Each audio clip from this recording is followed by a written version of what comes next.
बयान दिया है, बहुत सोच समझ करके बयान दिया है ताकि स्टूडियो में इस तरह की बहसें हों और नुक्कड़ पर भी ये बहसें शुरू हो।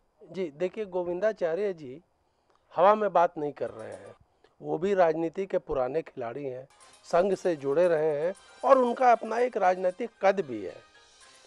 अब देखिए, वो एक कॉम्प्रोमाइज कराने की कोशिश कर रहे हैं। जो उनका बयान ये कहता है कि चलिए, वरिष्ठता आडवाणी जी की है और संगठन के सबसे बड़े नेता माने जाते हैं, तो प्रधानमंत्री वो बन जाएं और जिनके पास वोट है, जनता की ताकत है, नरेंद्र मोदी, वो गृह मंत्री बन जाए। तो ये एक मेल कराने वाला बयान उनका है। भारतीय जनता पार्टी की कश्मकश क्या है कि मास में जिसकी एक्सेप्टेंस है, ऑर्गेनाइजेशन में उसकी नहीं है। संगठन जो है वो लगता है मोदी के खिलाफ है। संगठन के लोग आडवाणी जी के साथ है with in Bharatiya Janata party. और जहां तक एनडीए का आपने अभी जिक्र किया, एनडीए में भी बहुत से ऐसे लोग हैं जो आडवाणी जी को ही ज्यादा पसंद करेंगे।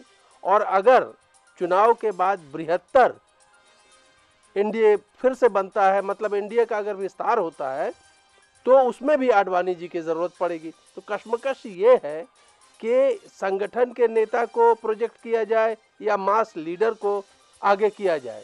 प्रॉब्लम यह है कि संगठन के नेता को अगर आगे करते हैं तो 2009 की तरह इस बार भी मुंह की खानी पड़ सकती है। और अगर मास लीडर जो है नरेंद्र मोदी जी, उनको आगे करती है, तो कम चांसेस है उनके प्रधानमंत्री बनने की।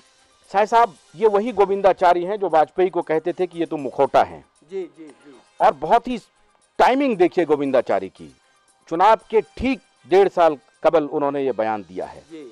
और वो शुरू से आडवाणी खेमे के माने भी जाते रहे हैं। इसी आलोक में उन्होंने बयान भी दिया था कि वाजपेयी जी मुखौटा हैं बीजेपी के, असली कर्ता धर्ता तो आडवाणी जी हैं।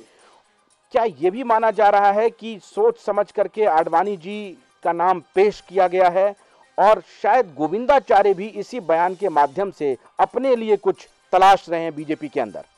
देखिए, दोनों बातों में दम है। अब जहां तक आपने मुखौटा वाली बात कही, वो वहां भी उस वक्त भी यही कश्मकश था। वाजपेयी जी मास लीडर थे, जनता में उनका एक्सेप्टेंस था, आडवाणी जी का पार्टी के अंदर एक्सेप्टेंस था। तो उस वक्त के जो हालात थे, वोट की जरूरत थी, वाजपेयी जी को सामने किया गया और वो जीत गए। ठीक है ना। उस समय में जहां तक अगर मेरी याददाश्त ठीक है तो 180 से ऊपर सीटें आई थी, 182 भारतीय जनता पार्टी को। तो उस वक्त वोटों की जरूरत थी और इसीलिए गोविंदाचार्य जी ने कहा कि वो मुखौटा है। जब वोट जीत गए तो संगठन के अंदर फिर आडवाणी जी की पकड़ वैसी ही मजबूत रही। तो ये गोविंदाचार्य, आपको लग रहा है कि गोविंदाचार्य अपने लिए तलाश रहे हैं और इसकी संभावना बन सकती है? मेरे ख्याल में अवश्यम भावी है। अवश्यम भावी है। एक कॉलर हमारे साथ जुड़ रहे हैं। हालांकि हम अपने दर्शकों को बताएं कि आज हम अपने मेहमानों